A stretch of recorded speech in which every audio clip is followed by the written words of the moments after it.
Hello and welcome guys. आज हम लोग फंक्शंस में आगे की टॉपिक्स जो बचे थे हम उन्हें कवर करते हैं। तो सबसे पहला टॉपिक था मेथड मेन या मेन मेथड। ये हमने देखा है जब भी हम लोग कोई प्रोग्राम करते हैं तो उस प्रोग्राम में हमेशा मेन मेथड होता है। तो मेन मेथड हम लोग डिफाइन कैसे करते हैं? अगर हमारे पास क्लास है डेमो, मान लीजिए ऐसे है कि पब्लिक क्लास डेमो, और simply we can write that is class demo itself. उसमें हमने मेन मेथड डिफाइन किया तो कैसे होगा?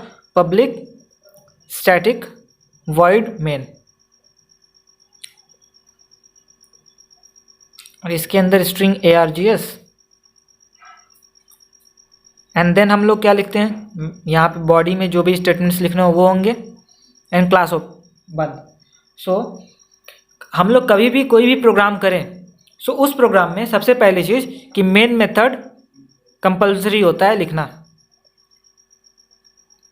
क्यों कंपलसरी होता है? तो हम लोगों ने जब जावा पढ़ा था तो जावा की प्रॉपर्टीज़ में क्या था कि जावा प्लेटफॉर्म इंडिपेंडेंट है, हम लोग उसको एक बार लेके कहीं भी रन कर सकते हैं। सो उसके लिए हमें ज़रूरी है कि हमारा जो प्रोग्राम हो वो मेन मेथड उसके अंदर हो। ठीक है। सो ये चीज़ हमेशा ध्यान रखिएगा कि for the program to run on any platform it must have main method inside it. Okay. Second thing कि जो मेन मेथड है इट इज़ ऑलवेज पब्लिक। उसे हम लोग पब्लिक बनाते हैं क्योंकि हम चाहते हैं वो हर जगह रन हो, और पब्लिक क्या है? जो भी पब्लिक होता है वो हर जगह एक्सेसिबल होगा। So for that we make the main method as public. Third कि ये हम लोग स्टैटिक लिखते हैं। मेन मेथड को स्टैटिक क्यों करते हैं? ताकि हम लोगों ने स्टैटिक फंक्शंस के बारे में पढ़ा था कल, तो हम लोगों ने बात किया था कि जो स्टैटिक फंक्शंस होते हैं वो क्लास नेम से बुलाए जा सकते हैं। सो मेन मेथड स्टैटिक इसलिए होता है ताकि वो बिना ऑब्जेक्ट बनाए कॉल किया जा सकता है, मीन्स सिर्फ क्लास नाम से कॉल हो जाएगा static, so that it can be called without creating an object.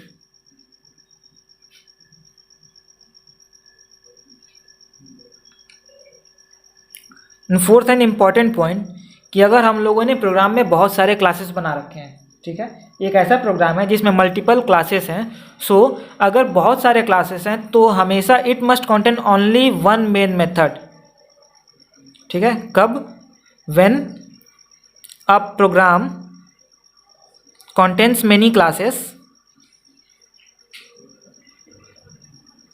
किसी भी प्रोग्राम में अगर बहुत सारे क्लासेस हैं, in that case any one class will have the main method, और सिर्फ एक ही मेन मेथड होगा। Any one of the class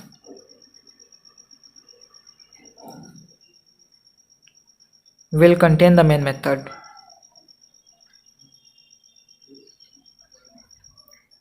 Okay, this is to be kept in mind while defining a class and the methods. Okay, तो हम लोग देख लेते हैं जो सारे हम लोग डिफाइन करते हैं कैसे होता है। सबसे पहले जब क्लास डिफाइन करेंगे, so for the class definition what we write, class definition we use to write as public class and then class name. Okay, और ये बॉडी होगी क्लास की। ऐसे क्लास को डिफाइन किया जाता है। ओके।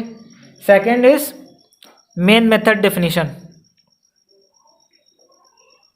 मेन मेथड को हम कैसे डिफाइन करते हैं? सो मेन मेथड हमेशा क्लास के अंदर डिफाइन होगा।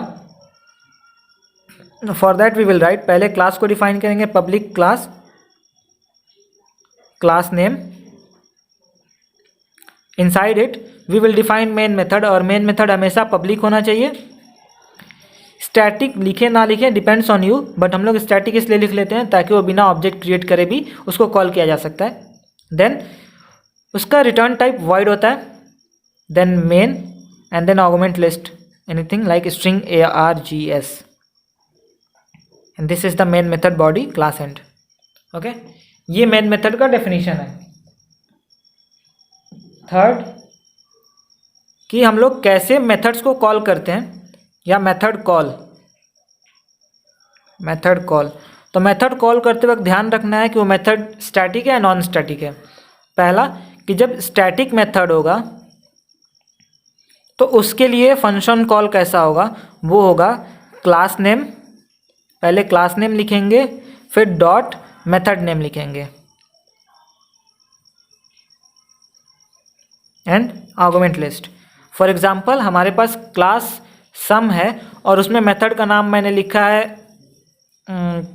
ABC। ओके, सो हमें जब स्टैटिक मेथड कॉल करना होगा तो हमें क्लास का नाम लिखना होगा सम और मेथड नेम ABC, ऐसे कॉल होगा। और सेकेंड टाइप्स जो मेथड होते हैं वो होते हैं non static method.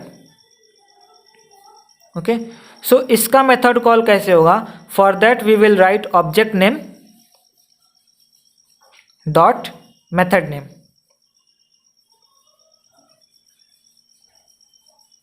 For example हमारे पास जो सम क्लास है इसमें मैंने XYZ नाम का एक नॉन स्टैटिक मेथड बनाया है। For that first we have to make an object sum S1 equals to new some.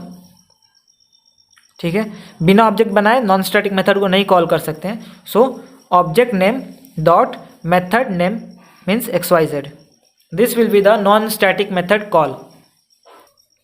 For example हमने लास्ट सेशन में जो प्रोग्राम देखा था हम उसको दोबारा देखते हैं। क्लास जिसका नाम टेस्ट था, हमने उसमें पहला एक प्रिंटेक्स फंक्शन बनाया जो स्टैटिक है। तो पहले इसमें देख लेते हैं स्टैटिक फंक्शंस कौन से हैं। स्टैटिक फंक्शन, तो हम जब प्रोग्राम देखेंगे तो इसमें स्टैटिक फंक्शन कौन सा है? Print x function is static. Okay, और ये वाला जो पार्ट है, दिस पार्ट, ये क्या है? इतना ये प्रिंटेक्स का डेफिनेशन है जिसमें हमने प्रिंटेक्स में क्या हो रहा है वो डिफाइन किया है। सो वी विल राइट ये वाला पार्ट यहाँ से ये पूरा प्रिंटेक्स की बॉडी तक, ये क्या है? ये डेफिनेशन है प्रिंटेक्स का। अब दूसरा जो फंक्शन था प्रिंट वाई, सी इसमें कहीं स्टैटिक मैंने नहीं लिखा है, तो जो नॉन स्टैटिक फंक्शन है इसका,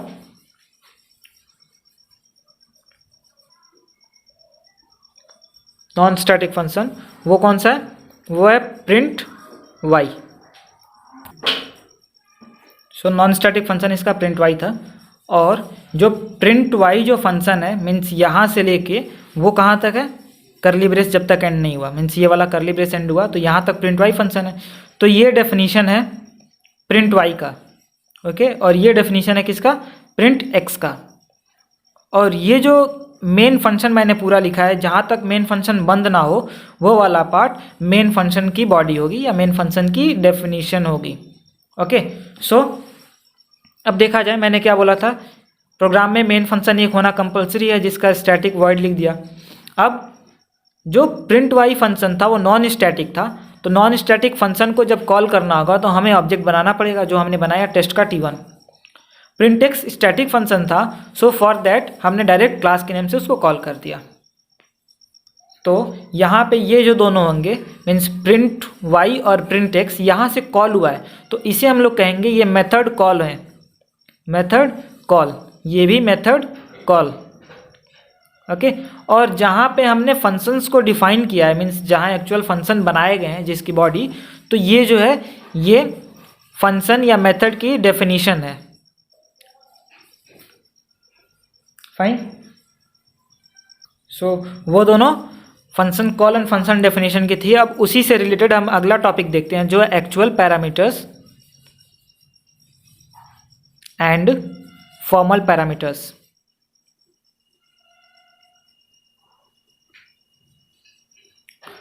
तो एक्चुअली में ये क्या होते हैं?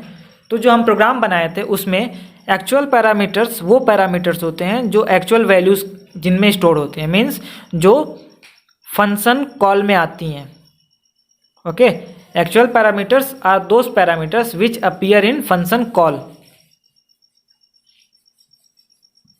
वेयर एज फॉर्मल पैरामीटर्स वो पैरामीटर्स हैं जो फंक्शंस की डेफिनेशन में आती हैं। ओके, लाइक मैंने अगर एक सिंपल सा प्रोग्राम लिखा कि पब्लिक क्लास एक्स और इसमें एक फंक्शन हमने बनाया है पब्लिक वॉइड सम, दो वैल्यू भेज दिए हैं integer a and integer b, int s equals to a plus b, system dot out dot println s, इससे क्या होगा कि जो ए और बी की जो वैल्यू आएंगी उसकी सम होगी और प्रिंट होंगी। एंड मेन फंक्शन के अंदर public static void main string args, इसके अंदर हमने नॉन स्टैटिक फंक्शन है ये, सो x की मैंने एक x1 बना ली ऑब्जेक्ट, एंड मैंने क्या कॉल किया x1 डॉट सम, इसमें वैल्यू भेज दिया 10,20। ओके, सो ये मेन फंक्शन के अंदर जब देखें तो ये क्या है, यही है फंक्शन कॉल, क्योंकि यहाँ से सम फंक्शन कॉल हुआ है। तो जो फंक्शन कॉल में जो पैरामीटर्स होते हैं ये वाले, ये एक्चुअल पैरामीटर्स हैं। Okay, the parameters which occur in the function call, और we can say the actual values which are being passed, इन वैल्यूज़ को पास किया गया है कहाँ, यहाँ पे। सो जो एक्चुअल वैल्यूज़ हैं जिन्हें पास कर रहे हैं वो एक्चुअल पैरामीटर्स होते हैं जो कि फंक्शन कॉल में अपीयर होते हैं। Whereas formal parameters are those parameters which appear in the function definition, क्योंकि देखो ये पब्लिक वॉइड सम को हमने डिफाइन किया है जिसमें दो वैल्यू जाके सम हुई, उसकी वैल्यू प्रिंट हुई, तो ये पूरी की पूरी ये फंक्शन की डेफिनेशन है। तो जो पैरामीटर्स फंक्शन डेफिनेशन में आते हैं, इन पैरामीटर्स को हम कहेंगे यही फॉर्मल पैरामीटर्स होते हैं। This is all about the actual and formal parameters. Next, return statements.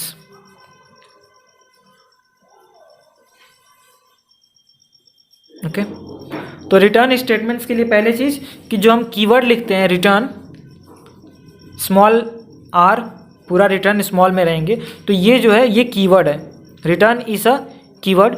और ये क्यों यूज़ होगा, it is used to return a value from the function definition.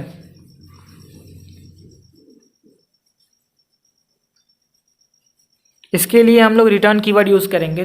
तो जब भी हम लोग फंक्शन डेफिनेशन बनाते हैं, जैसे हम लोगों ने फंक्शन डेफिनेशन के बारे में पढ़ा था कि फंक्शन डेफिनेशन में क्या क्या चीज़ें होती हैं, तो हमने क्या पढ़ा था कि जब फंक्शन डेफिनेशन थी सबसे पहले उसमें एक्सेस स्पेसिफायर आया करता था, okay, like public private protected, then modifier I and I means static non static नहीं लिखें कोई बात नहीं, देन रिटर्न टाइप आया करता था, रिटर्न टाइप, और उसके बाद हम लोग लिखते थे method name, argument and then body of the function. तो जो फंक्शन की डेफिनेशन है उसमें ये रिटर्न टाइप से हम लोग पता लगाते हैं कि उससे क्या वैल्यू रिटर्न होती है। ओके, लाइक हमने लिखा पब्लिक वॉइड मेन, अगर ये फंक्शन हमने लिखा तो यहाँ से देखिए इसका रिटर्न टाइप क्या है, वॉइड। जब भी किसी फंक्शन में वॉइड लिखता है इसका मतलब कि उस फंक्शन से कुछ भी रिटर्न नहीं आती है, उस फंक्शन का कुछ भी रिटर्न टाइप नहीं होता है। तो अभी तक हमने जितने प्रोग्राम किए हैं हमने यहाँ कहीं भी रिटर्न नहीं देखे होंगे, क्योंकि हमने सारे के सारे प्रोग्राम वॉइड में किए थे। तो जब भी वॉइड रहता है तो one thing we have to keep in mind, we will not use the return keyword when the return type is void, because void does not returns any value. Okay, but the next thing कि अगर वो function से कुछ value return आ रही है, like हमने किया public int सम, okay, और यहाँ पे दो वैल्यू आ रही हैं, इंटीजर ए और इंटीजर बी। हमने इंट एस लिया जिसमें हमने उसको सम कर दिया और उसकी वैल्यू हमने रिटर्न कर लिया कि रिटर्न एस। ओके, सो देखिए यहाँ हमने रिटर्न कीवर्ड यूज़ किया है। क्यों यूज़ किया है, क्योंकि ये जो फंक्शन है उसका रिटर्न टाइप क्या है, इंटीजर। तो इस पूरे फंक्शन की जब ऑपरेशन परफॉर्म हो जाएंगी तो इस फंक्शन से कुछ वैल्यू रिटर्न होगा और वो वैल्यू एक इंटीजर टाइप की वैल्यू रिटर्न होगी। ठीक है, तो देखिए मैंने क्या रिटर्न किया, रिटर्न यस किया और एस का टाइप क्या है, इंटीजर। तो यहाँ से एस की वैल्यू इज रिटर्न्ड, जो कि एक इंटीजर वैल्यू होगी। ठीक है, क्योंकि फंक्शन का रिटर्न टाइप इंटीजर है तो हमें रिटर्न एक इंटीजर ही करना है। ओके, और जब भी रिटर्न स्टेटमेंट एनकाउंटर होता है, ये चीज़ ध्यान रखिएगा कि when ever a return statement is encountered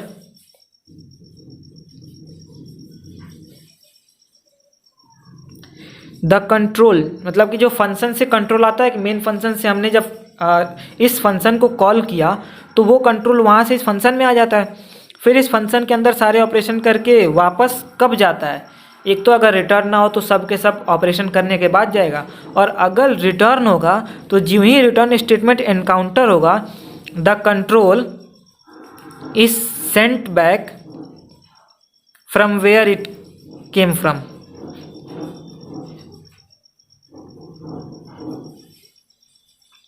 ठीक है, कि जब भी प्रोग्राम में रिटर्न स्टेटमेंट एनकाउंटर होगा, रिटर्न मीन्स वो कंपाइलर को कमांड करता है कि यहाँ से रिटर्न हो जाओ, तो यहाँ से कंट्रोल रिटर्न हो जाएगा और जहाँ से भेजा गया था वहाँ वापस चला जाता है। ओके, सो इस वजह से वन इम्पॉर्टेंट पॉइंट जो आता है कि एक प्रोग्राम या एक फंक्शन में रिटर्न स्टेटमेंट एक से अधिक हो सकते हैं। एक function can have more than one return statement.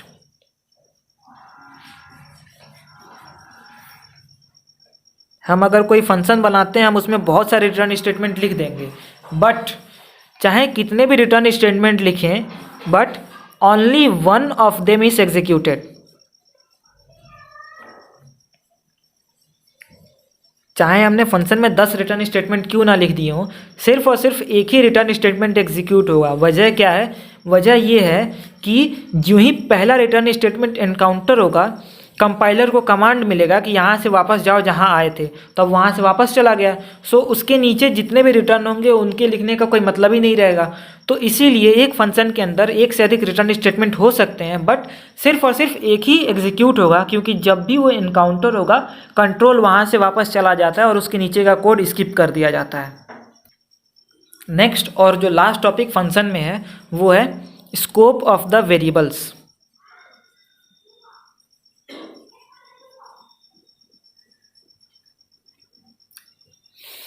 So variable का स्कोप से हम ये समझते हैं कि वो वेरिएबल कहाँ तक यूज़ किया जा सकता है।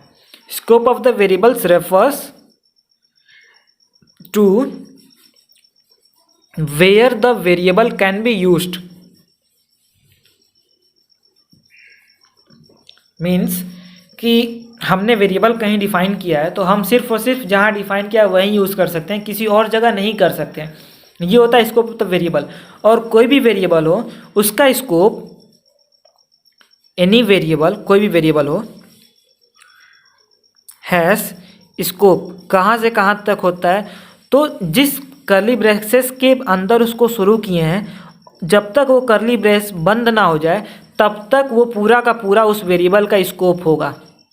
Okay, any variable has scope inside the curly braces it is defined.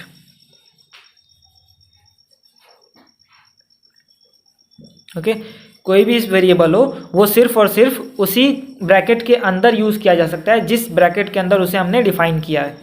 Okay, और इसी पे जो वेरिएबल्स होते हैं अलग अलग तरह के हो जाते हैं। एक होते हैं ग्लोबल वेरिएबल, और जो नेक्स्ट होता है वो होता है लोकल वेरिएबल।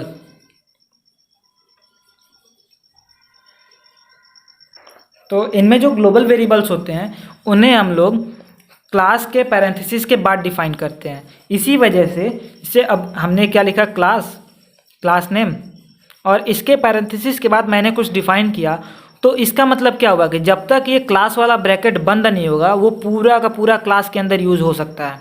तो global variable can be used anywhere inside the class. ये इनकी खासियत होती है कि वो क्लास के अंदर कहीं भी यूज़ किए जा सकते हैं, और यूज़ करने का रीज़न सिर्फ ये होता है कि वो क्लास वाले कर्ली ब्रैकेट के बाद ही उन्हें डिफाइन कर दिया जाता है। तो जब तक वो क्लास वाला ब्रैकेट ख़त्म नहीं होगा तब तक हम उसे यूज़ कर सकते हैं। लोकल वेरिएबल यानी उसको एक पर्टिकुलर कहीं ब्रैकेट के अंदर डिफाइन करते हैं। लाइक अगर क्लास के अंदर मैंने कुछ फंक्शन बनाया, उस फंक्शन के अंदर अगर मैंने वेरिएबल डिफाइन किया तो सिर्फ और सिर्फ उस फंक्शन तक ही सीमित रह जाएगा, उस फंक्शन के बाहर नहीं यूज़ किया जा सकता है। तो लोकल वेरिएबल्स जो होते हैं तो वो सिर्फ can be used only inside the block they are created. Inside the block they are created. Block का मतलब होता है कि एक ओपनिंग करली ब्रैकेट और क्लोजिंग करली ब्रैकेट के बीच में जितना होता है वो सारे के सारे ब्लॉक होते हैं. लाइक ये क्लास का ब्लॉक है क्योंकि ये ओपनिंग करली ब्रैकेट और क्लोजिंग करली ब्रैकेट के बाद है, तो ये ब्लॉक होता है. तो लोकल वेरिएबल्स लोकल होते हैं, वो सिर्फ उसी ब्लॉक के अंदर यूज़ किए जा सकते हैं जिस ब्लॉक के अंदर उन्हें क्रिएट किया गया है. अगर इसी को हम अगर प्रोग्राम टर्म्स में एक एग्जांपल करके बताते हैं तो देखिएगा, मैंने एक सिंपल सा प्रोग्राम लिखा क्लास हेलो और मैंने इसमें लिखा integer x equals to 10. Okay, अब दूसरा जब मैं फंक्शन बना रहा हूँ like public static void main,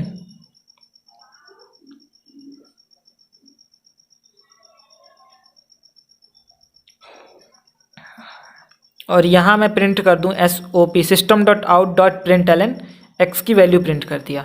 okay, और मैं खुद से एक वैसे ही एक ब्रैकेट ओपन कर दिया. इसमें मैं डिफाइन कर रहा हूँ इंटीजर y जिसमें वैल्यू रख रहा हूँ 5 और इसको भी मैंने प्रिंट कर दिया y को. ये ब्रैकेट बंद करने के बाद मैं दोबारा से प्रिंट कर दूं y को और ये क्लास बंद.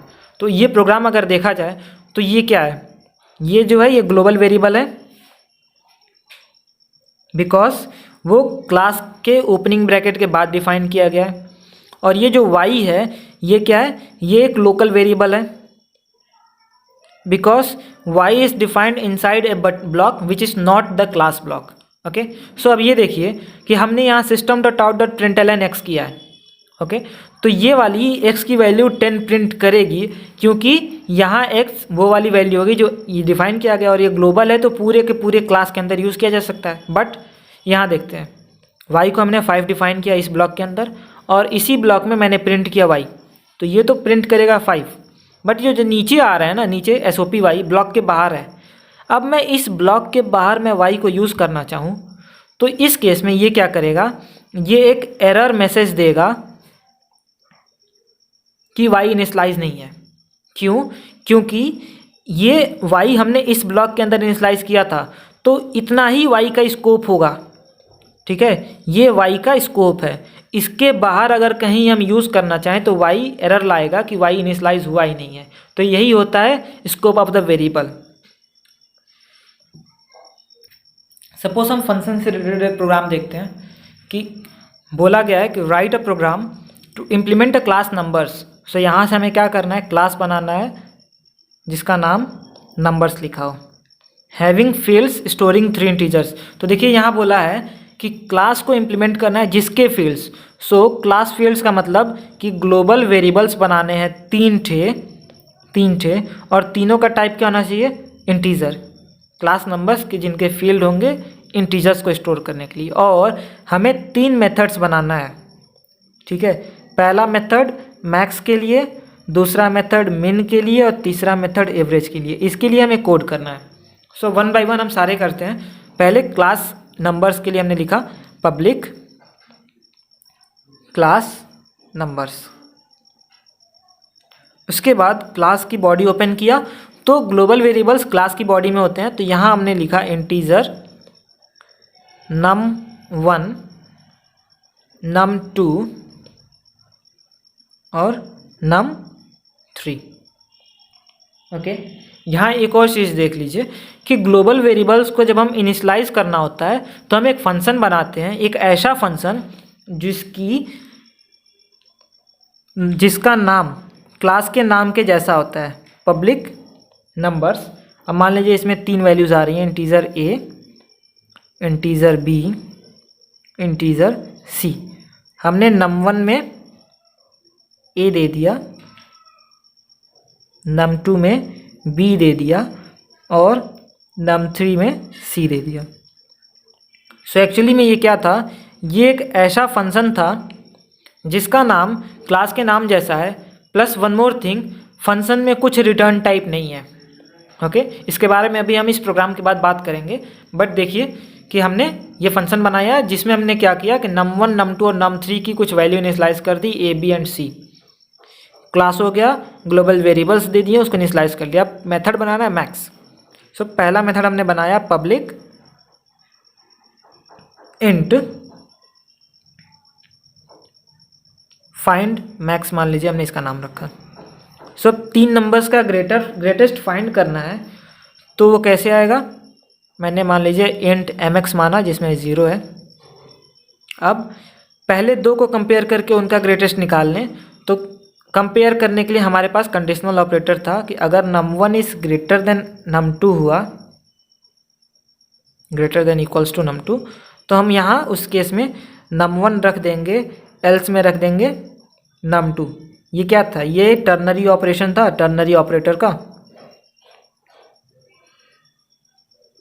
जो कि कंपेयर कर रहा है num1 और num2 में। अगर num1 ग्रेटर है तो num1 रख देगा mx में, और num2 ग्रेटर है तो num2 रख दिया mx में। ओके, अब दोबारा से वो क्या करेगा कि num1 num2 का कंपैरिजन हो गया वो mx में। अब num3 का कंपैरिजन किससे करेंगे? mx में इन दोनों का बड़ा था।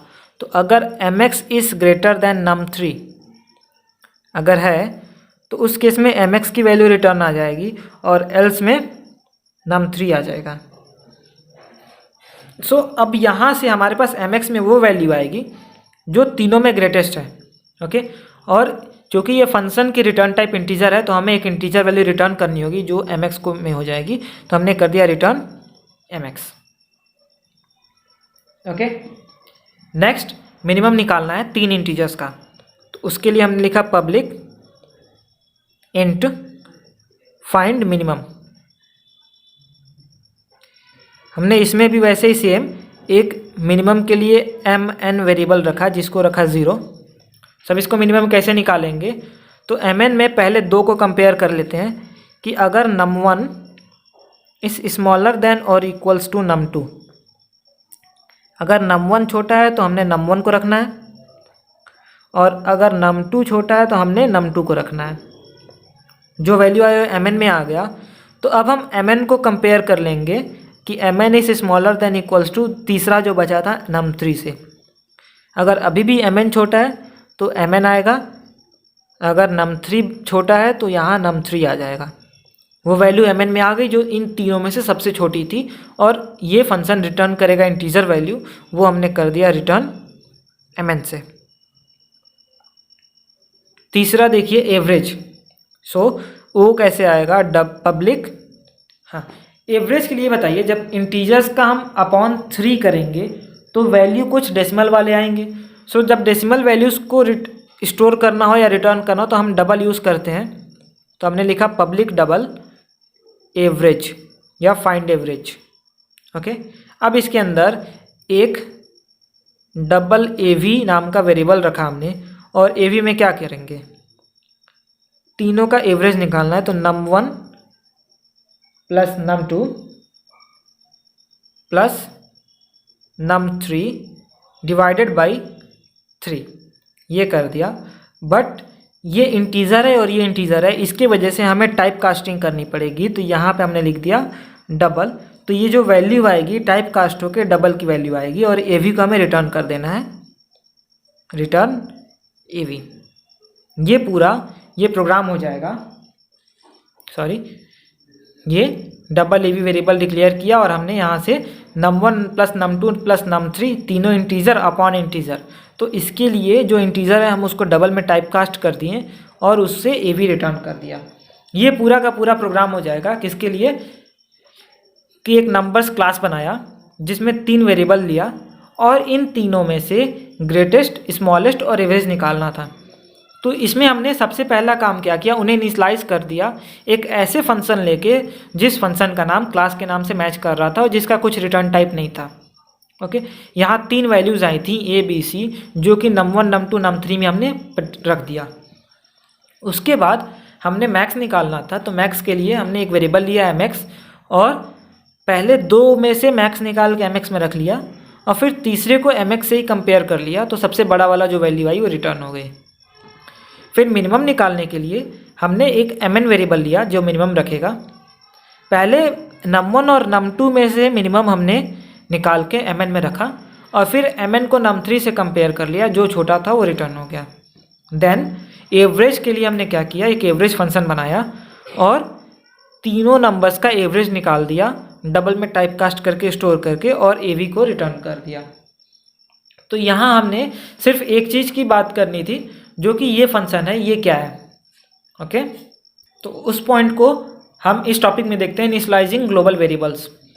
तो ग्लोबल वेरिएबल्स पहले वो वेरिएबल्स हैं जो कि क्लास के नीचे डिफाइन होंगे, तो उन्हें इनिशियलाइज करने के लिए हम क्या करते हैं, वी डिफाइन अ फंक्शन। ठीक है, हमने एक फंक्शन डिफाइन करते हैं that has same name S of the class.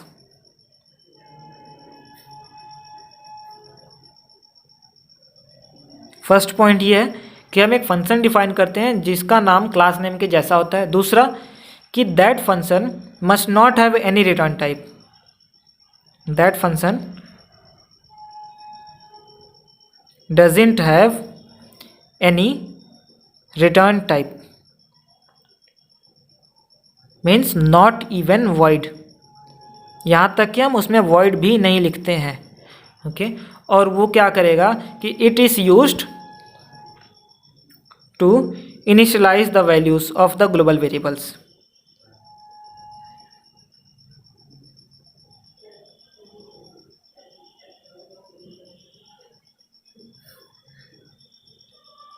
ठीक है, आगे जाके जब आप लोग पढ़ेंगे तो आपको पता चलेगा इस फंक्शन को हम कंस्ट्रक्टर कहते हैं,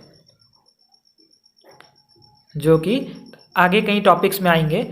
तो पहले सिर्फ इतना ही ध्यान रखते हैं कि हम ग्लोबल वेरिएबल्स को इनिशियलाइज करने के लिए ये काम करते हैं। ओके, फॉर एग्जांपल अगर हमारे पास क्लास है सम नाम से, और इसमें हमने दो वेरिएबल्स रखे हैं, इंटीजर x और y, तो ये दोनों ग्लोबल वेरिएबल्स हैं। जब इन्हें इनिशियलाइज करना होगा तो हमें एक फंक्शन बनाना पड़ेगा पब्लिक सम, इसमें दो वैल्यूज़ मान लीजिए आ रहे हैं a और इंटीजर b से, तो हम इसको इनिशियलाइज यहाँ करते हैं, ना कि डायरेक्ट। ओके, सो ये जो फंक्शन है, देखिए इस फंक्शन का नाम और क्लास का नाम सेम है, यहाँ पे कुछ भी रिटर्न टाइप नहीं है, और जो वैल्यूज़ आएंगी वहाँ से वो इनिशियलाइज हो जाती हैं।